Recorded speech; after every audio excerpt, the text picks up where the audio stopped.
Hey guys! Welcome to our channel. It's Janelle Mansolin here. So for today's video ay tuturuan ko kayo kung paano gumawa ng customized or personalized subscribe button using KINEMASTER or KINEMASTER app. At saka bago tayo magsimula guys ay may konti lang akong favor sa inyo. Please don't forget to like, share, and subscribe and comment down below if you have any suggestions. Kung anong gusto nyong ipagawa para sa akin, gagawin ko yan guys para sa inyo. At saka hit the notification bell button below para magiging updated kayo sa aking mga susunod na videos. Nung magagawa, laging natutulala, lumalapit. Okay, so let's open KINEMASTER app or KINEMASTER app. So open. Tapos, press create new. Tapos next. Tapos, let's go to images. Pili tayo ng images guys para sa ating green screen. So any color will do lang guys kasi i-change naman natin ito into green. So ayan, ang pinili ko ay gray. So let's click check. So i-adjust natin ito into 10 seconds. So ayan, lumagpas. Ayan, 10. So tapos ay i-change na natin ito into green screen. Okay. Click natin itong parang box na kulay gray. So click. So hanap lang tayo ng kulay green. Ayan, sapat na siguro yan guys. Ayan na siya. So let's click check. Tapos ngayon, para sa ating background color. So let's go to layer. Tapos let's go to media. And then let's go to images again. Pili lang tayo dito ng mga background color guys. Any color will do. Nasa inyo na kung anong gusto nyo. At ako, mas prefer ko ang white. So I choose white. So ayan. Tapos, palakihin lang natin to guys. Ayan, palakihin. Tapos, let's find cropping. So i-click natin tong cropping. Ayan. Tapos, i-crop lang natin to guys. Ayan, paliitin ko ito guys. So nasa inyo na kung gaano siya kaliit guys. Depende sa kung gaano kahaba ang channel name nyo. So ayan. So let's click check. Tapos ngayon, i-adjust naman natin ito na same time siya sa ating green screen. So diba ating green screen is nasa 10.743 siya na time. So dapat itong ating solid color na white ay nakatapat din siya sa 10.743. So adjust natin. So ayan. So parehas na sila. So let's click check. Tapos ngayon ay mag-add naman tayo ng picture natin para sa ating customize or personalize para magiging personalized talaga siya guys. May mukha natin. So let's go to layer. Then media. Tapos hanapin na natin kung saan nakasave ang ating picture para sa gusto nating ilagay dito. So ako, nandito lang siya sa PixArt folder. Yan, PixArt folder ito.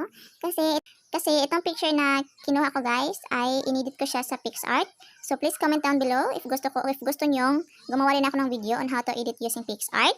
So, gagawin ko yan guys para sa inyo. If gusto nyo lang. So, ngayon, paliitin natin to. Ayan. O, ano nangyari? O, bakit dalawa na siya? So, i-delete natin yung isa guys. Naging dalawa. So, ngayon ay paliitin natin siya. Tapos, let's click cropping. So, i-crop lang natin siya guys.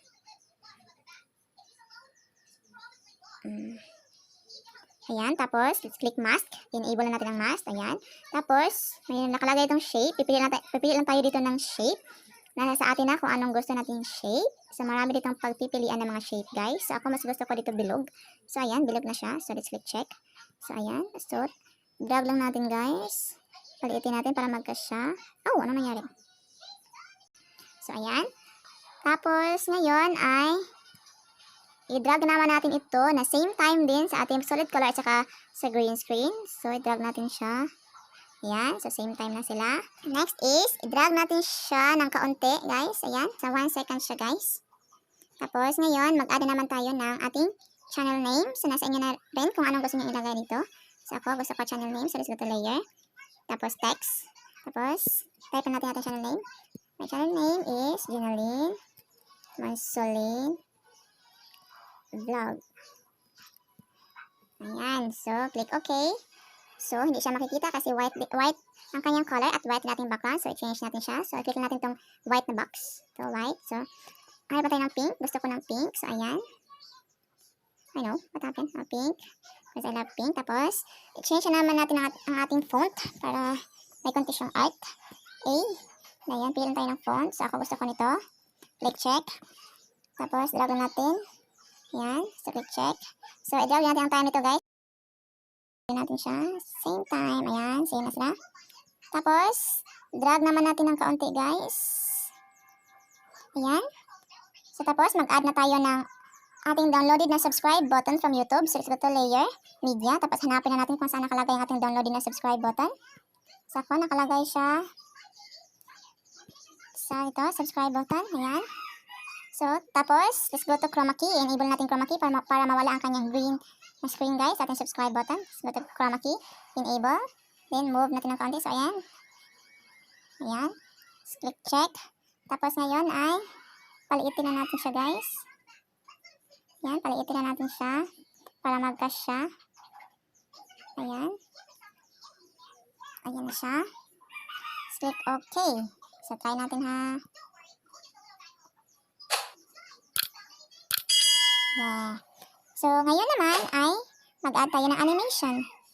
So, mag-add tayo ng animation. So, first is itong picture. Let's add an animation. Let's click in animation. Then, mayroon itong mga iba't ibang klase ng animation, guys. Nasa inyo na kung anong gusto nyo. Ako mas gusto ko itong wipe right. Ayan, wipe right. At saka, 1 na ang kanyang bilis, guys. So, nasa inyo na kung gaano siya kabilis. Meron itong mga iba't ibang number ng bilis. Meron itong mga mahihina din. Nasa inyo na. So, 1 lang ang pipiliin ko, guys. So, click check. So, next is, punta naman tayo sa ating channel name. So, let's put in animation. So, ako, mas gusto ko dito is letter by letter. So, ayan. Letter by letter. So, 1 lang din ang kanyang number. Okay. So, ayan. Tapos, out animation naman. Let's put out animation sa ating picture. So, mas gusto ko dito fade. Tapos, solid color. Lagyan din natin to ng out animation. So, out animation is fade. So, tapos, channel name. Out animation, fade. So, bali fade lang siya lahat. So, ayan na siya. So, try natin ha.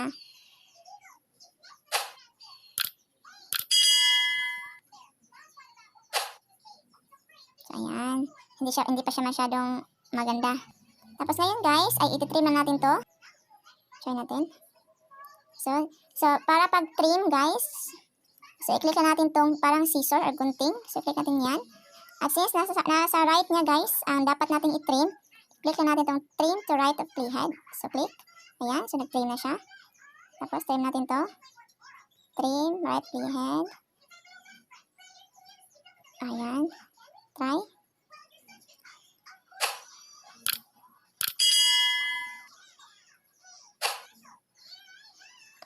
Adjust lang tayo ulit guys ha.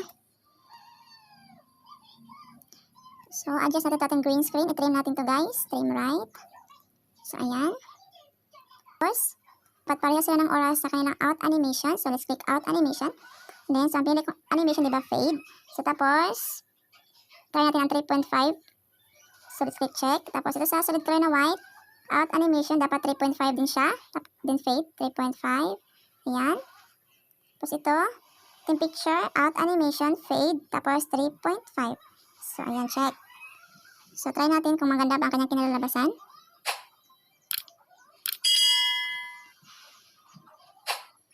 Konting adjust na lang guys. So, i-trim natin siya ulit dito. Trim natin ulit. Scissor. Right. So, try natin i-play.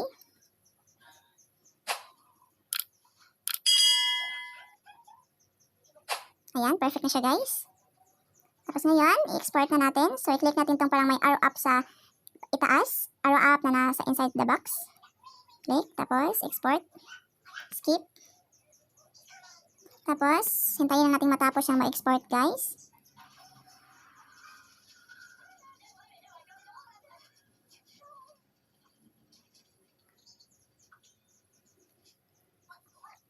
Ayan, tapos na. So, ngayon naman ay tuturuan ko kayo kung paano mag-add nitong ating ginawang customize or personal subscribe button sa ating video. So, cancel lang natin. Cancel. Tapos, i-click natin create new. Tapos, next. Tapos, pilihan tayo ng video na paglalagyan natin ng ating customize subscribe button. So, any video will do as sample. So, ito. I-mute na natin itong video guys. So, let's click the video. Tapos, i-click natin itong parang volume sign. Ito. Tapos, i-down natin siya to 0. So, then click check. Tapos, mag-add na tayo ng ating personalized or customized subscribe button. So, let's go to layer, media. So, hanapin natin kung saan nakasave ang ginawa nating personalized or customized YouTube o subscribe button kanina, guys. So, hanapin na natin. So, ito na siya. So, let's click the video, then check. So, tapos ngayon, para mawala yung kanyang green screen, so, let's enable chroma key. Enable. So, ayan. So, i-drag natin sa ibaba, guys, para makita siya lahat. I-drag natin. So, ayan na siya. So, let's click check. Tapos, i-adjust natin siya guys kung gaano siya kaliit.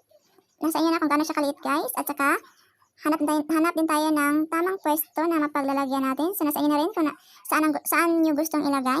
So, ako gusto ko dito. Try natin. Play.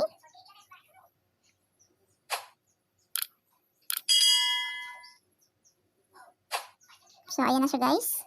So, ganyan lang siya kasimple. So, sana guys, may natutunan kayo sa ating video today, sa ating tutorial today. So, please don't forget to like, share, and subscribe. At saka, please hit the notification bell below para maging updated kayo sa aking maging susunod na video. So, salamat! Always remember that God loves you. So, always think positive. Anong magagawa? Laging natutulala. Tuwing lumalapit ka, tuwing lumalapit